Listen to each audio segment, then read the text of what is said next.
Sa ibang balita, halos 6 na bilyong pisong halaga ng umunoy shabu ang nasabat mula sa isang sumadsad na speedboat sa Paluan Occidental, Mindoro.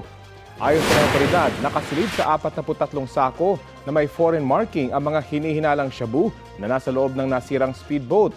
Ang timbang niya nasa mahigit 800 kilo. Sakay rin ng speedboat ang 2 Chinese national na tumakas mula sa insidente.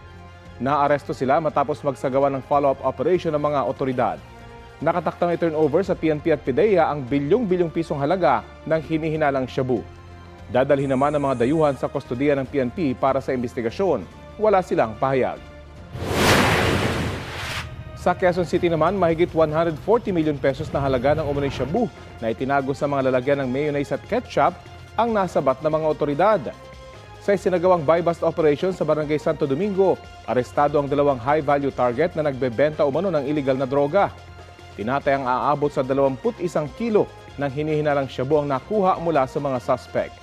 Tumanggi magbigay ng pahayag ang 2 suspect na nahaharap sa reklamong paglabag sa Comprehensive Dangerous Drugs Act.